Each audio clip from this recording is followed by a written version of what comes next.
292면입니다. 고린도후서 6장 11절에서 7장 1절입니다.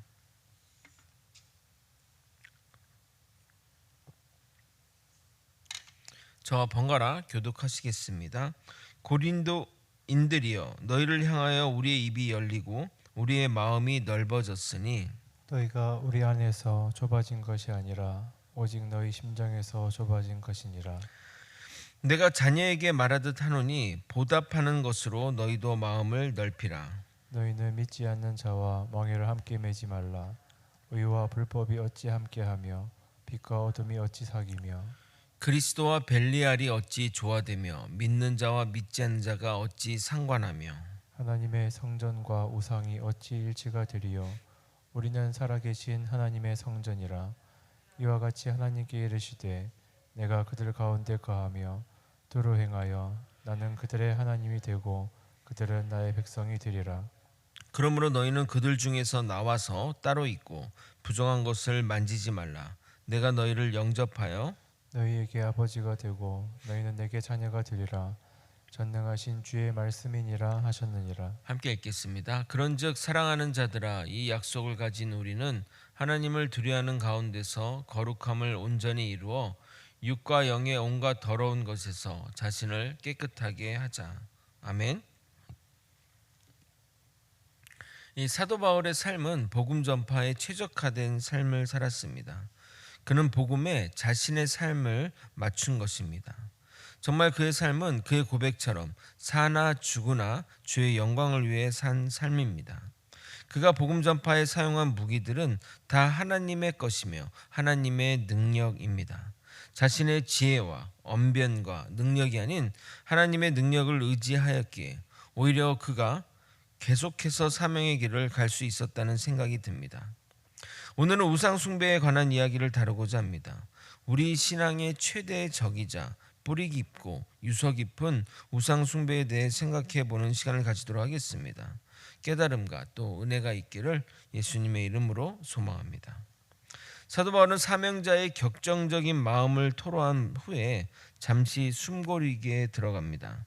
편지가 계속해서 그걸 향해 달려가면 그릴지라도 지치기 마련인데 적절하게 완급 조절을 하는 노련함을 보여줍니다. 이렇게 부드럽게 말한 후에 사도 바울은 또 휘몰아칠 것입니다. 사도 바울은 고린도 교회 성도들에게 항상 너에게 거짓이 없이 돼 있고 숨김없이 말했으며 성도들 여러분에게 마음을 활짝 열었다고 고백합니다. 그러나 만약에 우리의 마음이 좁아졌다고 생각한다면 그것은 우리의 마음이 좁아진 것이 아니라 너희의 마음이 좁아졌기에 그렇게 보이는 것이라고 이야기하게 됩니다. 우물안 개구리라는 속담처럼 자신이 보이는 것이 전부인 양 행동하고 판단하는 사람들이 있습니다. 자신의 생각에 갇혀 다른 이들의 행동을 재단하는 경우도 많습니다. 그래서 가장 무서운 사람이 평생 책 한 권을 정독한 사람이라고 말하는 것입니다. 그런데 의외로 교회 안에 그런 분들이 많습니다. 교회를 오래 다니신 분들인데 다른 사람들의 의견이나 생각을 잘 받아들이지 못하는 경우가 많습니다. 신앙생활을 하며 사람들과 관계를 멀리하다 보니 매일 같은 사람들과 만나고 그 안에서 같은 성향의 사람들만 만나니 더욱 그런 것들이 고착화되는 경우가 많습니다. 그래서 가능하면 목회자로서 교회 안의 목장이나 모임 구성원들을 자주 바꿔주기를 바라나 많은 분이 바뀌는 것을 싫어합니다. 그래서 항상 연초에 목장 편성을 하면 목회자에게 불만을 표출하는 분들이 많습니다. 계속 지금 목장에 있고 싶다. 저 목자는 싫다. 다른 목장으로 보내면 교회에 안 나오겠다 하는 분들이 꼭 나옵니다.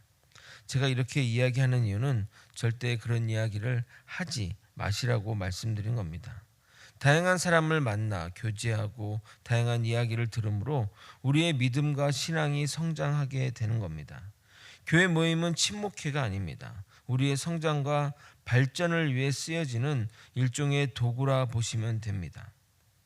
여기서 불편하게 여긴다면 천국 가서는 괜찮아지겠습니까? 천국에서 사람 가려가며 만나면 그게 천국이라 할 수 있겠습니까? 세상의 모습과 천국이 똑같다면 굳이 갈 이유가 뭐가 있겠냐 말입니다. 거기가 천국이 아니거나 그 사람이 천국을 못 가거나 둘 중 하나일 것입니다. 그래서 사도 바울은 이렇게 고린도 교회 성도들에게 권면합니다. 13절입니다. 내가 자녀에게 말하듯 하노니 보답하는 것으로 너희도 마음을 넓히라. 내가 자녀들에게 말하듯이, 그러니까 자녀들이 말하겠다는 것은, 너희에게 말하는 것은 영적인 아버지로서 애정과 진실된 말로 말하겠다는 말입니다. 그러니 부모에게 효도하는 마음으로 너희가 마음을 넓혀서 듣기를 권면하고 있는 것입니다. 이어지는 14절은 주로 믿지 않는 자들과 동업하지 말라는 의미로 해석하는 구절이기도 합니다. 14절을 여러분이 한번 읽어보도록 하겠습니다. 함께 읽겠습니다. 시작. 너희는 믿지 않는 자와 멍에를 함께 매지 말라. 의와 불법이 어찌 함께하며 빛과 어둠이 어찌 사귀며. 이 멍에를 함께 매지 말라라는 이 표현 때문에 같은 일을 하지 말라, 같이 동업하지 말라라고 해석하는 것 같습니다. 그러나 이것을 사업적인 측면으로만 국한하여 본문을 해석하게 되면 매우 협소하게 본문을 해석하게 됩니다. 이 본문이 말하는 바는 믿는 자들이 불신자들과 다른 성별의 삶을 살라는 것을 강조하는 표현입니다. 그런데 만약에 지금 이 본문을 우리 시대에 적용하면 괜찮을까요? 당시 고린도 지역은 다수가 이방신을 섬기며 또 우상 숭배를 심하게 하던 지역이었습니다. 지금과 달리 사람들의 삶에서 이 신앙의 부분이 많은 부분을 차지하기에 그 사람의 삶과 직업과 모든 것이 신앙과 분리해서 이해하기라는 쉽지 않습니다. 우리가 정통 이슬람 국가들을 보면은 그들의 삶에서 신앙의 부분들이 굉장히 많지 않습니까? 하루에 3번씩 또 절하고 시간 내서 30분 이상 막 절하고 또 신앙적인 부분들이 그 사람의 삶에서 굉장히 많은 포션을 차지하는 때가 이때였기 때문에 그 사람과 그 신앙을 분리해서 이해하기란 쉽지 않습니다. 민수기 바알볼 사건과 같이 이방신을 섬기는 자들과 영합하면 그들에 의해서 신앙이 오염되는 경우가 다반사였기에 더욱 그러했던 것입니다. 특히 고린도 지역은 이방신의 영향력과 우상의 힘이 셌기에 그들과의 어떤 성별을 강조하는 것, 그들과의 어떤 죄송합니다. 그들과 교류를 좀 끊다시피 이렇게 강조하는 것은 기독교 생존에 관련된 일이었기에 당연한 일이라 할 수 있습니다. 그럼 지금 시대는 어떻게 해야 할까요? 저는 지금도 종교적인 상황은 크게 다르지 않다고 생각합니다. 과거와 같이 종교에 의해 지배받는 것이 아니라 세상의 관점, 세상의 물질, 눈에 보이는 것들로 대체되었지만 과거와는 다른 방식으로 접근할 필요가 있습니다. 지금은 그들의 삶으로 나아가 우리의 삶으로 그들을 전도해야 할 사명이 있기에 그들과의 성별을 너무나 강조하면 전도의 길이 막히고 고립될 수밖에 없습니다. 그런 측면에서 우리는 과거와 달리 더 힘든 신앙적인 여건 속에 놓여 있다고 볼 수 있습니다. 우리는 보이지 않는 적과 전혀 우상 같지 않은 친근한 우상과 싸워야 하기 때문입니다. 물론 이렇게 본문이 말하는 대로 성도들에게 전할 수 있습니다. 성경이 말하는 바이니 성도들도 부정하지 못할 것입니다. 그러나 저는 그렇게 말한다면 조금 무책임하다는 생각이 듭니다. 진리의 말씀이지만 삶에서 적용해야 살아있는 말씀이 되지 않겠냐 이 말입니다. 그래서 본문을 읽을 때 시대적 상황을 염두에 두고 해석해야 하는 겁니다. 이 부분이 우리와 같은 목회자들이 해야 할 일인 것입니다. 독일의 신학자 칼바르트는 한 손에는 성경, 한 손에는 신문을 들고 강단에 서야 한다고 주장했습니다. 이 말의 의미는 성경이 말하는 의미와 그 뜻을 지금 시대에 맞게 적용하여 성도들에게 전해야 한다는 말입니다.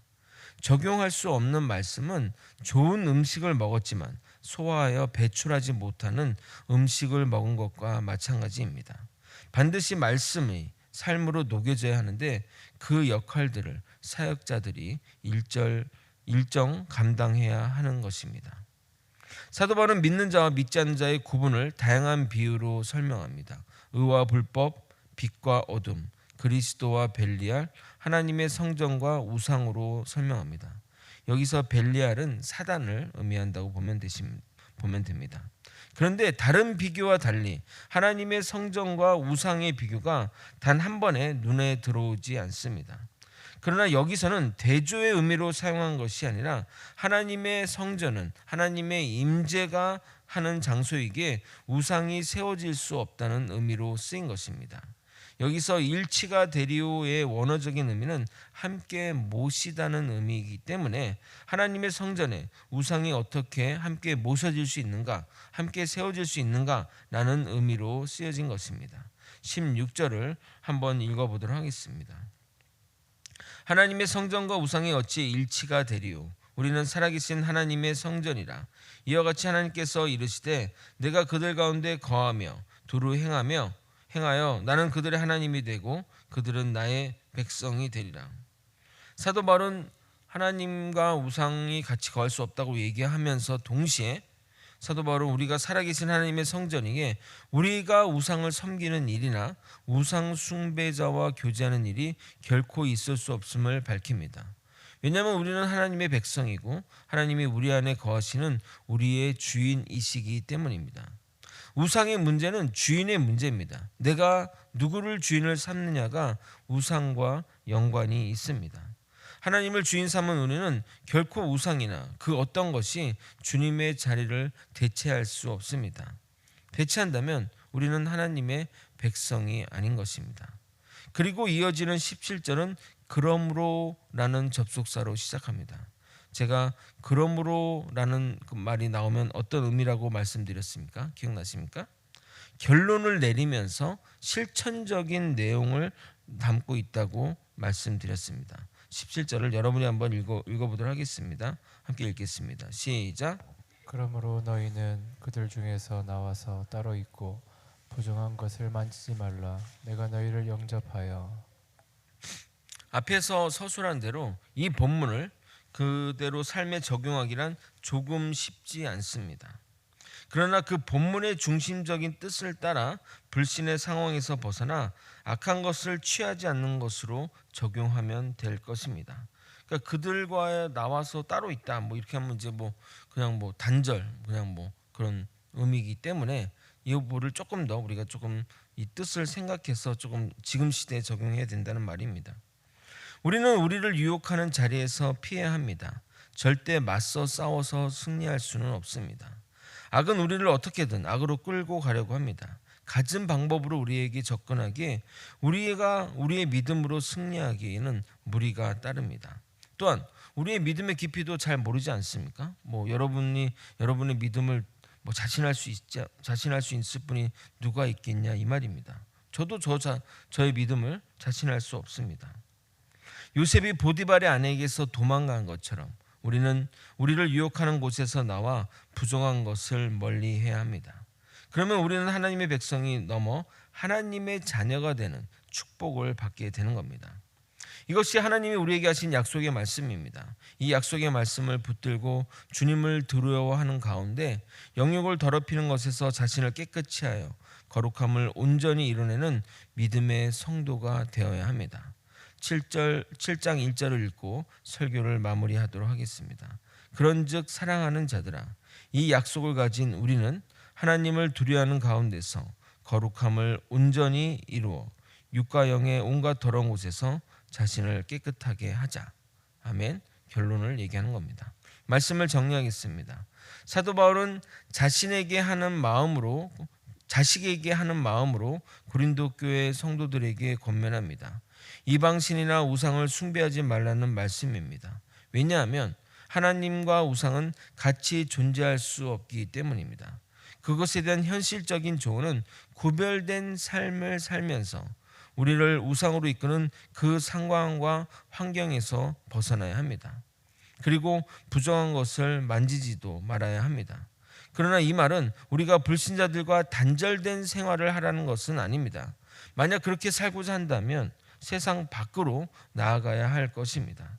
우리는 하나님의 백성다운 삶의 자세를 포기한 채 세상과 타협해서 살아가서는 안 됩니다. 우리는 하나님의 백성이기도 하지만 하나님이 거하시는 성전이기 때문입니다. 만약 우리가 세상 사람들과 똑같은 삶의 방식과 목표를 가지고 살아간다면 예수 그리스도 안에서 누리는 축복과 특권, 즉 하나님의 백성이 되고 더 나아가 하나님의 자녀되는 축복을 받을 수 없습니다. 그러므로 우리는 세상 안에서 구별된 삶을 살면서 주님의 거룩함을 실천해야 하는 것입니다. 우리는 주의 백성이요 하나님이 거하시는 성전이며 하나님의 자녀임을 명심하고 살아가는 저와 여러분이 되시길 예수님의 이름으로 소망합니다. 기도하시겠습니다. 하나님의 뜻을 따라 살아가는 믿음의 백성들이 되게 도와주옵소서. 아버지, 세상 속에서 살면서 아버지 구별된 삶을 살게 도와주시고 아버지 어떤 것이 하나님의 뜻인지 분별하며 실천해가며 살아갈 수 있도록 이끌어 주시고 인도하여 주시옵소서. 주님이 내 안에 거하는 내가 성전임을 깨닫고 거룩함으로 성결한 삶으로 살아갈 수 있도록 주님 붙들어 주시옵소서. 사랑이 많으신 예수 그리스도 이름으로 기도드렸나이다. 아멘.